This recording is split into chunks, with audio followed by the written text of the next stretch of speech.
Notre mot d'ordre, c'est contre l'industrialisation de nos pratiques d'éleveurs, quoi. Et derrière ça, il y a deux grands projets phares qui nous irritent. C'est le bouclage électronique des animaux, hein, mettre des puces électroniques aux oreilles des brebis et des chèvres. Ça, c'est en vigueur depuis 2010, depuis juillet 2010, c'est obligatoire.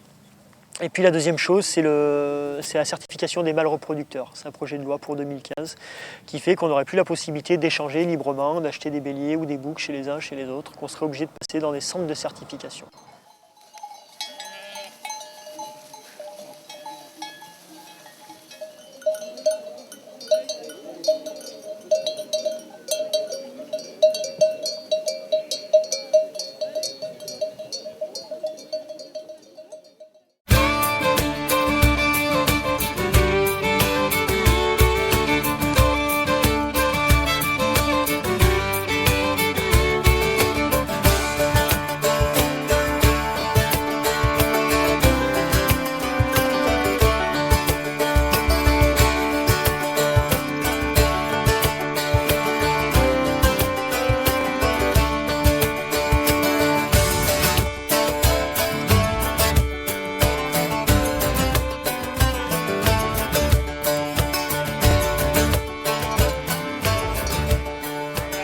Nous sommes depuis lundi partis marcher avec 200 brebis de différents élevages. Nous sommes partis de Mornan, soutenus par de nombreux éleveurs, soutenus par de nombreux consommateurs, soutenus par beaucoup de monde, des associations. Le choix et l'implication des béliers issus de centres sélectionnés aboutira invariablement à une immense perte de diversité génétique. Aujourd'hui, je veux avoir un reproducteur, un bélier, un bouc. Ben, je vais voir mon voisin, je trouve que son troupeau est joli, je lui demande s'il a un animal, je lui paye ou je lui en donne un à moi, et je peux choisir moi-même comment je sélectionne mes animaux. On sait actuellement que le patrimoine génétique des 4 millions de vaches françaises Holstein Pinoir, vous savez, les vaches qui mangent beaucoup d'ensilage pour vous faire du lait UHT, eh bien, ce patrimoine génétique équivaut au patrimoine génétique de 23 taureaux et 23 vaches. Sur 4 millions, ça fait une belle différence de perdu. La différence, c'est perdu. Nos brebis rustiques, elles se sont adaptées à la maladie de la fièvre catarrhale ovine parce qu'elles avaient une certaine rusticité. Quand la maladie est passée, nos bêtes, elles ont été peu malades. Elles s'en sont bien sorties. Les élevages intensifs, ils ont pris des grosses claques dans la gueule et ils ont perdu des bêtes. Et effectivement, ça a été grave chez eux. Parce qu'on a ce souci de diversité, de rusticité, d'adaptation des animaux. Si on rentre dans un moule qu'on qualifie d'industriel, tout ça, à terme, on l'aura plus, quoi. Et quand il arrivera de nouvelles maladies, si on ne vaccine pas, nos bêtes dégageront. En race bovine, on a déjà montré qu'il existe des naissances avec anomalies génétiques, des pertes de membres, affaissement de la face, qui sont dues à cette perte de diversité génétique. Des pertes totales ou partielles de la réponse immunitaire. C'est cela qu'on veut chez les chèvres et chez les brebis ?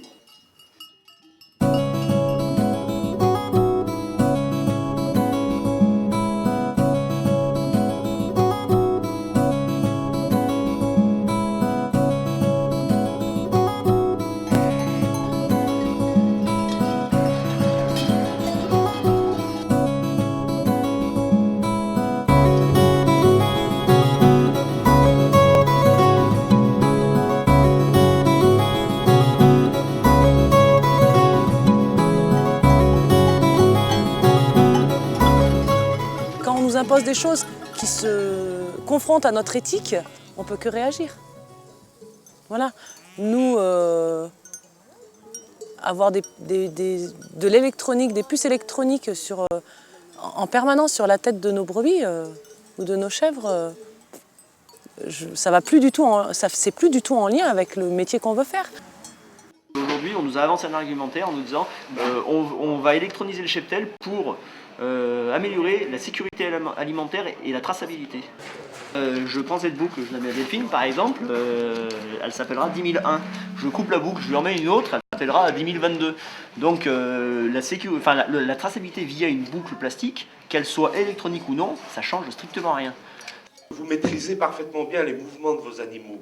C'est-à-dire que ces animaux ne rentrent pas et ne sortent pas à tout bout de champ de vos systèmes d'élevage.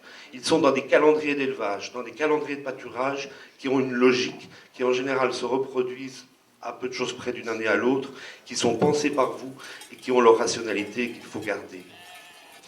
Vous n'aurez bien sûr aucun gain de temps à devoir circuler dans votre troupeau muni d'un scanner à main ou d'un ordinateur portable pour mieux reconnaître vos animaux. Dans les alpages, imaginez ce que ça peut donner, parce qu'il y a la batterie à mettre dans le sac à dos, hein, je vous rappelle.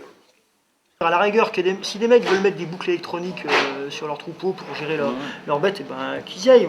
Moi, je pense pas que ce soit dans ce sens que l'agriculture doit aller, mais voilà, à la rigueur, ils font ce qu'ils veulent chez eux, mais faut qu'on nous laisse aussi exister, quoi. Faut qu'on laisse notre manière de travailler, faut que cette façon de travailler, elle soit encore possible.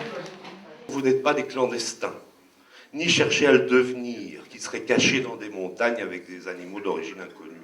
Vous avez des cahiers des charges de pâturage, vous avez des circuits courts de production. Une puce géolocalisable sur des brebis se généralise, ça veut dire que demain l'administration sera capable de te dire toi tu t'es engagé à pâturer de telle date à telle date, tu as débordé de 2 jours sur la date, parce qu'il y a des engagements comme ça dans certaines mesures où tu ne dois pas pâturer avant telle date ou pas après telle date, certaines zones sensibles par exemple, comme ça. L'administration sera en mesure de te dire ben là monsieur, il y a un petit problème parce que vos bêtes là, à telle date elles étaient à tel endroit et normalement elles n'auraient pas dû y être. Il faut absolument faire le lien entre les villes et les champs, entre la campagne et la ville, et entre le puçage dans tous les aspects de nos vies. Il faut absolument qu'on arrive à faire ce lien si on veut que la conscience progresse. C'est très bien que ça passe par les éleveurs aujourd'hui parce qu'ils ont cette obligation qui est là tout de suite maintenant, mais à partir de demain, il faut que chacun fasse le lien dans sa vie avec ses voisins, avec les autres. Tous ceux qui connaissent rien à l'élevage, ça fait rien, ils vont être pucés de la même manière. De toute façon, il ne faut pas rêver, l'élevage a toujours été un excellent laboratoire pour ce qu'on fera après sur les hommes. Ça, donc à partir de là, effectivement, une fois qu'on maîtrisera bien le matériel. L'accélération technologique s'accélère. Guy Kessler, il a parlé des animaux génétiquement modifiés. Derrière, il y a la biologie de synthèse qui arrive. C'est-à-dire que vous connaissez les OGM, demain, vous allez avoir les super OGM, c'est-à-dire des micro-organismes génétiquement modifiés. Et ça veut dire une biodiversité artificielle. Ça vous dit quelque chose? C'est inimaginable. Ça s'accélère et ils mettent les moyens technico-scientifiques là-dessus. Donc nous, on doit porter en face le message du vivant et en effet, être capable de le porter au-delà de nos cercles restreints.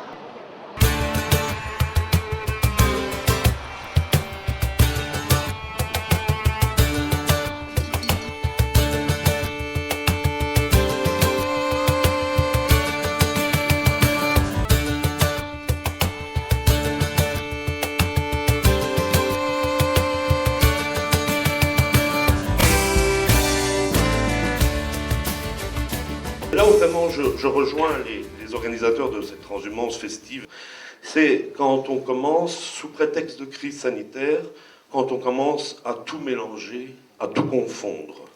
Élevage industriel avec élevage paysan, de très gros troupeaux avec des petits troupeaux, des éleveurs qui envoient et reçoivent des bêtes par camion et par bateau de toute l'Europe, avec des éleveurs qui transhument d'une estive à l'autre, d'une montagne à l'autre, d'une vallée à l'autre, éleveurs qui n'ont plus le temps, ou parfois qui n'ont plus envie de s'intéresser à leurs bêtes, avec éleveurs dont c'est justement là l'essence du métier, le savoir-faire au travail, même parfois le plaisir à travailler. Toutes ces mesures, voilà, elles sont faites pour l'industrie de l'élevage, quoi, en gros, quoi. Donc, du coup, au bout d'un moment, quand tu t'y reconnais pas, bah, t'arrêtes, quoi. Tu te barres. Et puis en plus, ce sont toutes des contraintes qui ont un caractère obligatoire. Donc en plus, derrière, il y a la sanction. Donc quand tu prends des sanctions une fois, 2 fois, bah, après, ce que tu fais, c'est que tu mets la clé sous la porte, quoi. Donc du coup, si on laisse ça, on arrêtera, on fera autre chose, quoi. On n'aura pas la possibilité de continuer. On ne pourra pas coexister à côté d'eux, quoi. De toute façon, je crois qu'au départ, si on a choisi de faire ce métier-là, c'est bien pour des raisons beaucoup plus globales que simplement élever des brebis, quoi. Voilà. Donc c'est bien pour un choix de vie, c'est bien pour un choix d'amélioration à notre échelle de l'humanité, de notre environnement. Voilà, on fait un geste tous les jours en allant travailler, quoi. Même avec plusieurs centaines de brebis parfois même jusqu'à 800, 1000 brebis, vous avez encore l'œil pour repérer chacune. La boiteuse, celle qui va avoir qui a une mamite, celle qui va bientôt mettre bas. Vous avez la connaissance de qui est qui dans le troupeau, qui y est encore, qui n'y est plus depuis telle ou telle date et la raison. Ça fait partie d'ailleurs, cette connaissance fait partie intégrante de votre métier. Et puis ce qui compte, c'est la différence, justement. Il faut respecter les différences, si tu veux. Il y a des gens qui sont en bio, il y a des gens qui ne sont pas en bio, mais qui ont des pratiques différentes, alternatives, en agriculture paysanne. Il y a des gens qui sont en biodynamie.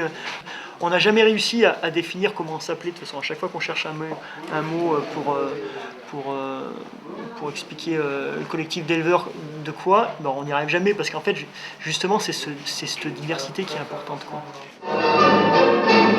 Un agriculteur qui se serait endormi dans ce village de Bretagne en 1846 et se serait réveillé un siècle plus tard n'aurait pas été surpris en ouvrant les yeux. Autour de lui, les mêmes champs, les mêmes arbres, les mêmes bâtiments, les mêmes méthodes de travail, la même façon de vivre. Et à côté de ça, aujourd'hui, nous, on est en train d'essayer de recréer quelque chose, recréer une solidarité, un échange, un dialogue et un partage, je crois, notamment au travers du collectif des éleveurs. Je trouve qu'il y a quelque chose qui renaît et c'est vachement sympa et c'est vachement intéressant de le sentir, quoi. Europa ist nicht nur schlecht, das ist unser Europa. Und wir sagen, was in unser Europa zu machen ist. Weil wir sind das Volk. L'Europe, c'est pas seulement mauvais. C'est nous l'Europe et c'est nous qui disons ce qu'il faut faire. Nous sommes, vous êtes dépositaires des choix des résistances dans notre société. Vous êtes acteurs des résistances. C'est obligatoire qu'on gagne, c'est inévitable qu'on gagne, parce qu'on ne peut pas mettre la vie, et encore moins la reproduction de la vie dans un ordinateur et dans une gestion électronique.